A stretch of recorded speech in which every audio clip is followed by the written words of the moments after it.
na tomboli maboko pe na tondi nzambe po naze na besoin ke batanga kombo na ngai Honoré Ngbanda te mais naze na esengo ya koyoka que discours oyo nazalaka kolobela bino depuis 2001 motu moko azolinga koyoka te 2005 moto azoyoka te 2010 moto azolinga koyoka te 2015 moto azolinga koyoka te lelo oyo ekoti na monoko ya bandeko banso ya bakongolais banso sikoyo bakomi occupation libération résistance esengo mpo na ngai ezali lelo ata nakei nayebi ke etumba ekokontinue mpo etumba wana ezali ya bino etumba wana ekokontinue mpo etumba wana ezali ya bino.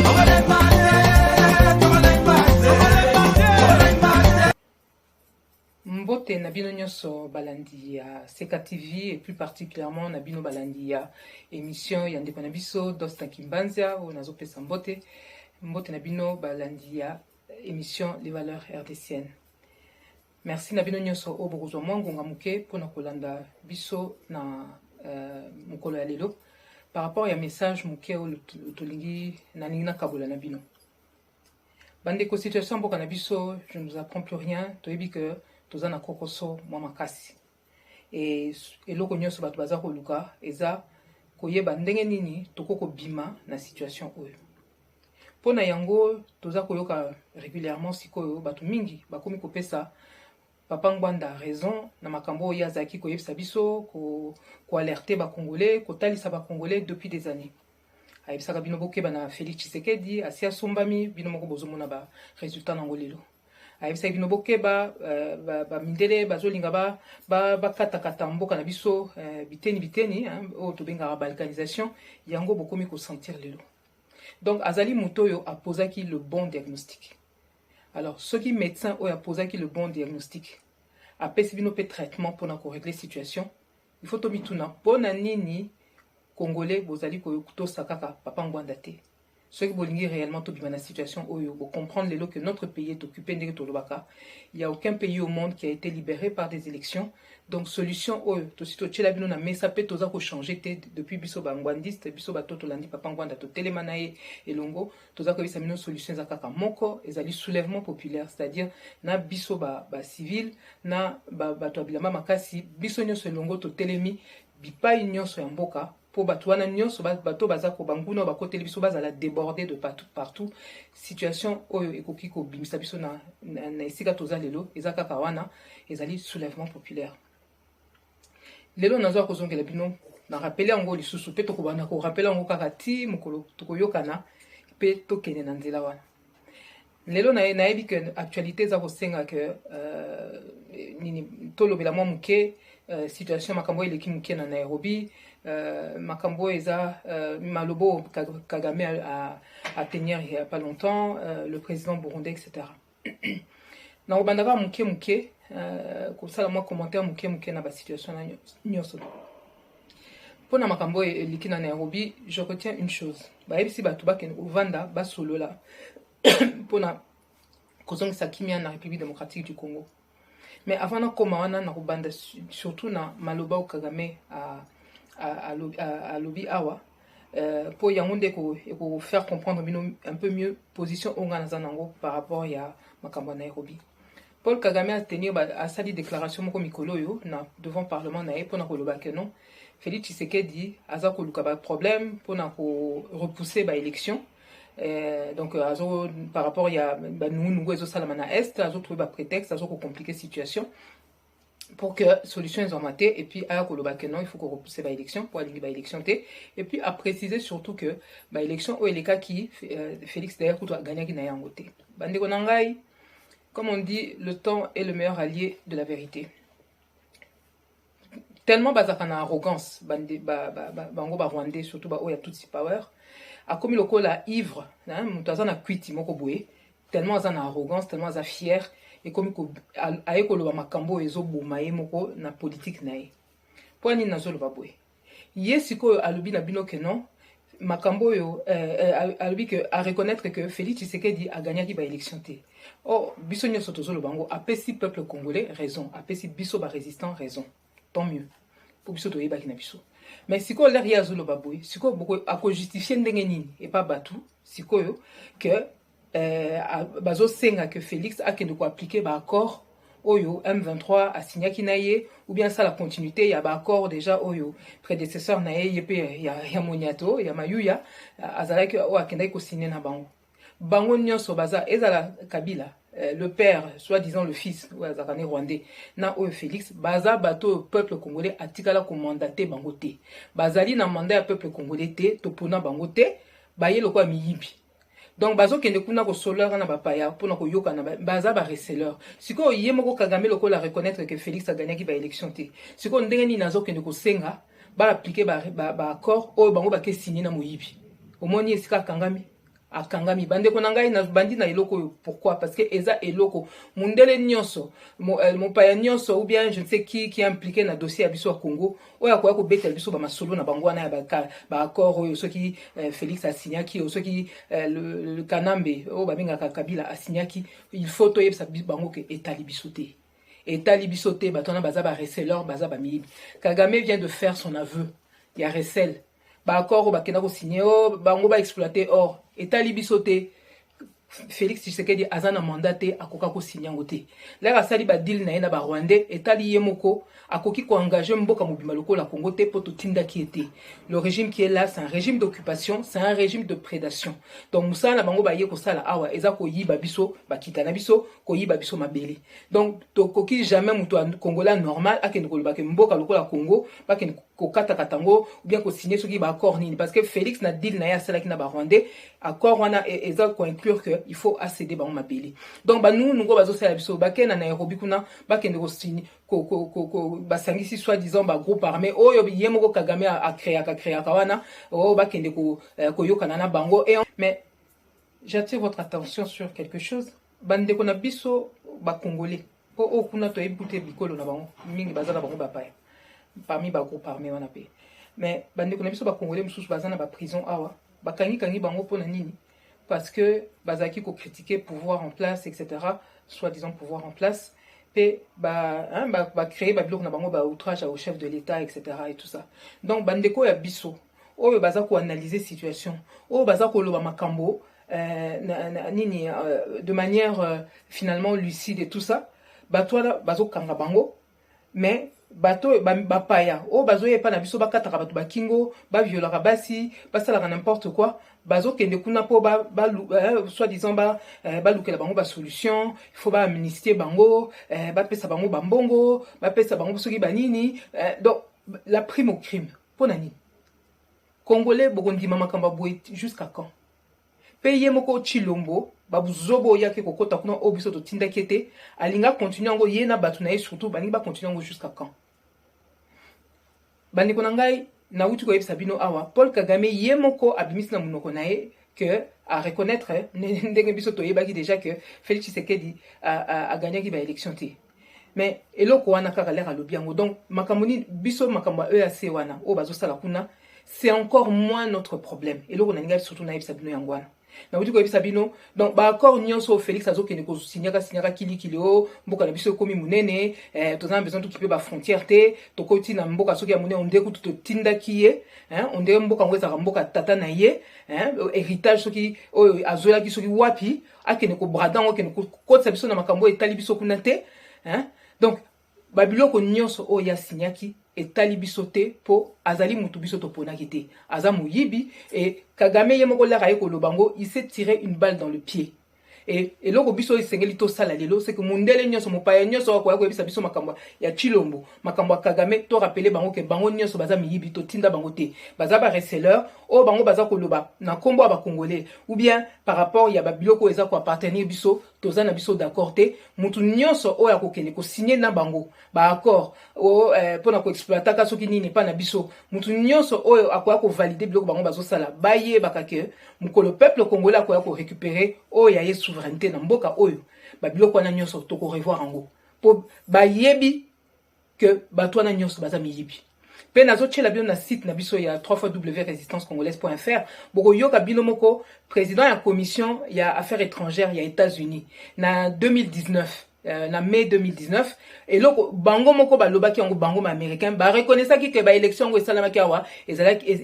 elekaki malamu te mais balobi yango azolo bango ye moko na kati que non bandimaki kaka que résultat wana ndenge bimaki ezala ndenge wana parce que bamoni que opposition ba okoka na bango kozwa pouvoir te et par rapport à ça na kotiela bino lisusu l'aide nini article ya l'heure du patriote auto bimisaka na octobre 2017 au moins une année avant ba élection ya bango wana oyo niki alelera ye na mboka na biso makambo ya yebisaki na celui qui se fait appeler Joseph Kabila na bango ba soi-disant opposant na biso omonaki photo moko boye batandamaki niki ale mama F Bazaiba Kamere Pierre Lumbi azaki directeur de campagne ya nani ya Fayulu etc nde bakutanaki na niki ale na ye moko Chilombo bogoyoka makambo yo ye ayebisaki bango o biso président papa Ngwanda azwaki yango pe pesa nga ba élément to sala bino article ya l'heure du patriote bo tanga ngo bandeko na ngai na ko sala en sorte na sala bino susu même audio boyo kango malamu makambo balobi kuna eza ko fungola bino misu sur ce qui est déjà en train de se passer maintenant na utai ko ebisa bino bango na utai ko ebisa bino il y a quelques mois que basi bandimi que Félix à ça la prolongation na ye atia dauphin na ye assez apesa ki kombo pe nazana kombo ngo mais en même temps bango pe bazo proposer mutu mususu il faut ba meka koyokana mais batu nyonso bazana sima biloko wana souci na bango ezani batu nyonso nzo au niveau ya bango ba mindele problème na bango ezake makambo bango basi ba na mboka na biso ba multinational bazo lia déjà na mboka na biso ba intérêt wana etika la ndenge ezali. Donc ezo sala que na ba o baza sikoyo na o bango bakocha après o bango ba liba cha après il faut ba intérêt na bouger. Ça veut dire quoi? Ça veut dire que muto bango bazo lukeza muto yo ako prolonger makambo nyonso donc ba kitana o ya biso oyo Kagame asi azui o azo gérer pour na ba multinational etc. na ba lingi situation ne bouger. Et pour ça, ça veut dire que na muto azalaki en avant, na oyo akoya bango ba limba cha lobby, il faut ba préserver makambo ndenge zali.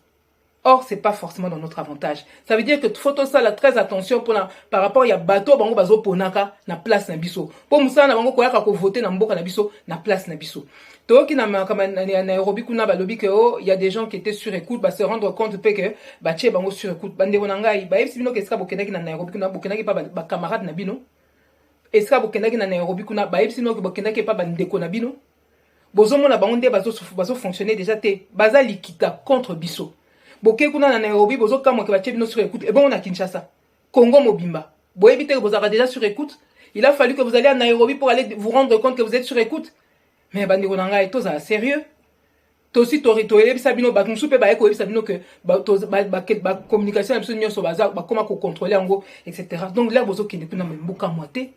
Et puis, le que tout ça qu'on constater, c'est qu'il y a beaucoup d'hommes politiques, et pas Nabiso, faute d'avoir parlé avant, d'avoir alerté avant, ou bien d'avoir confirmé Makambo ou Papa Ngwa Nazaki Koloba, Bamsou Bazaki même qu'on contredire, si quoi, bah, comme ça, en sorte que non, bah, bimaba na balamou, bah, manakoyebi sabino kosa, bah, révélation à 2 balles, comme je dis, hein, pour nakoyebi sabino Makambo, aussi de sabino, bazoyebi sabino nin, oh, kuna na est, aner, bazaka bureau na bango zake, sika moko na ba Rwandais na kati ba na ko bimisa bino sous document au Papa Ngwanda a tchela bino asela bino par rapport il y a infiltration eza na mboka na biso bazo yebisa bino déjà que ba service na biso nyonso muta konza rango eza ka bizi makara bongo bureau na bango ezala na kati ya aner na kati ya chambre na coin de la rue ou bien wapi baza déjà wana donc partout escatozali bazana ba bureau na bango parti par là etc. Donc ce n'est pas un scoop bande konangai problème na bino ba congolais ndé bozo linga koyoka makamusu tozo sabino te depuis des années hein. Donc bazo sabino donc na ba makamba ba communication oyo na bango ndé bazana ba bureau na bango na kati na biso mais baza wana banda kala bande konangai c'est pas un scoop eza biloko basi ba yebisa bino mais bozo linga ka koyoka te hein. Donc quand on vous dit que le pays est occupé ça veut dire que mboka eza na maboko na bango. Bandeko message oyo niki ale tango yaka na RDC apesaka ba opposant na Yemoko Kabila entre autres message ba opposant ezaki oyo. Les États-Unis estiment que la RDC n'a pas d'opposition politique. Tout le monde, avait-elle dit, est au service de Kabila et tourne autour de lui. Les États-Unis ne font confiance à aucun opposant congolais parce qu'ils n'ont pas de personnalité. Enchaîna-t-elle, avant de conclure, dans ces conditions, il vous sera impossible de chasser Kabila. C'est pourquoi vous devrez continuer avec lui jusqu'à ce que vous soyez mûrs. Et la diplomate américaine a ensuite mis en garde les opposants congolais contre la dynamique du soulèvement populaire. Elle a dit ceci: le peuple qui vous a vomi risque de vous chasser avec Kabila. Et en ce moment-là, les États-Unis vous traduiront devant la CPI. Bazaki une épée de Damoclès dans Moutou. Oh, il y a extrait, il y a article à l'œil du Patriote autobimisaka en octobre 2017 déjà. Malobo uniki allé à memela ka bango pe ayebisi Kabila pona na o dauphin na yo to boyo so o tikala me pona dauphin na o toko valider yango boye ko zwa Chilombo. Makamwana faut botanga article po boyo était à binomo muke bandeko. Et là on a une sabino surtout lelo eza total sur situation ndenge eza lelo ndenge bapaya bazali basangani po babotola biso mabele bako suka kaka na koboma ba congolais na STT na Ituri na kwa mutu bien na Luozi te ou bien même awa na Malukute to basengeli na mabele na biso mais basengeli na biso ba congolais te bazoko sa peuple poto ke lisusu na mapona ndenge bomoni wana oyo bango bavotaka chaque fois na place na biso bino moko boyebi bakotia lisusu mutu na bango pour asilisa koteka mabele na biso ou bien kopanza Congo, c'est tout ce qui risque de se passer. Ce qui biso ba congolais to telemeli makambo yote. To zela lisusu te que ba conséquence et ya kaka côté à biso. 12 millions de morts et ko kité. Ba viol, ba pillage, nzala, pasi mikolo nyonso, chômage, humiliation et ko kité. To boya maponi na bango. Po ezali piège makasi po na biso. Po bango ba pesa ka pouvoir kaka na marionnette na bango hein mboka wana soto ngito sikola ngo eko sikola na mapona mité to sito lobia mbala na mbala bandeko na ngai il faut makambo to vivre déjà été abisso peuple na mapinga et longonde il faut ba sangana poto silsa makambo. On est à quelques jours du 10 décembre ce sera le 75e anniversaire de la déclaration universelle des droits de l'homme de Balobaka. La journée des droits de l'homme est célébrée chaque année le 10 décembre.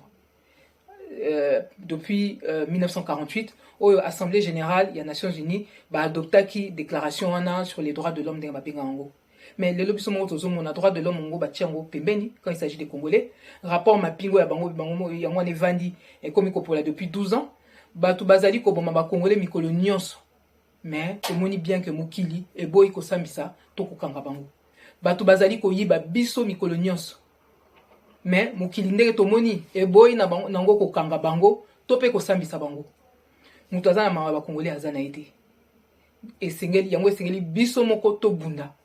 po d'abord to longa na pongi pe to tika ko landa ba bloko bango ba yebisa biso po ba tela biso kaka ba promesse na mesa solution tozo mona kaka clarté la situation ne fait que s'empirer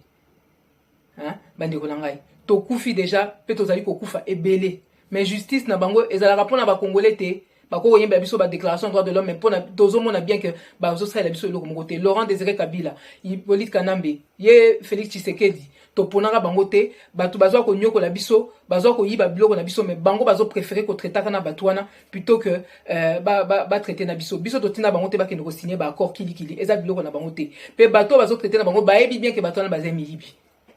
mokili mobimba e yebi yango mais bazali ko sala lokola ba yebité. Pourquoi? Parce que souci na bango ezake bango moko ba koka ko boto la biso mabele na biso. Mais pour ça bandi konanga to comprendre que ba ozana tina bazana besoin ba congolais te popota la kaka muto ayibi eloko ko yiba akozala souci na ekozala ko kolo biloko atre la jamais ko ya ko boto ko réclamer ngo bien ko senga ngo lisusu. Alors eloko ni bazo sala bazo côté la biso partout. Économie na biso nyonso comme na maboko na bango. Jekamine comme ya bango, miba comme ya bango. Nini ba Kenyan o bazo ya wana à l'est. 70% ya ba banque na biso et comme na maboko na bango. Bande ngai il faut to telema. Yango biso même na bande comme susu to sangani to sali bino déclaration wana to bengi yango un front contre l'occupation et la balkanisation en RDC. Nakati bokuta papa Moleka o ya uta UDPS ndeko na biso Alain Boloja o ya Lebat, Michel Mangala o ya Zaki nini un des communicateurs ya Lamuka, Georges Aloula un ancien candidat aux élections aux États-Unis, ndeko Charlie Salo un combattant enfin plutôt résistant au Azarana biso na poto à Bandakala abkenda pe na terrain avant merci à Zonga et tout. Kwebe Kimpele o boyebi un grand journaliste na biso ndeko na biso Blaise Congo azarape activiste azarana Belgique ndeko Mohamed Mboyo un ancien journaliste ya RFI au azarana Maroc le professeur Kilele en Afrique du Sud diplomate na biso papa Mbelo na UK ndeko na biso Willy Lokasa na Suisse biso nyonso to telemi pona koloba trop c'est trop bandeko na biso o ekoya eya mais esengeli toza na choix te. Il faut to sikola mboka wana parce que ndenge tokomi wana bato wana nyonso souci na bango kozala ke non, il faut pas congolais moko aya ko réclamer ou bien aya ko botola biloko bango bamoni ke basi bazwi yango. Donc na minute biso nyonso tokomi lokwa menace pona bango soki to telemité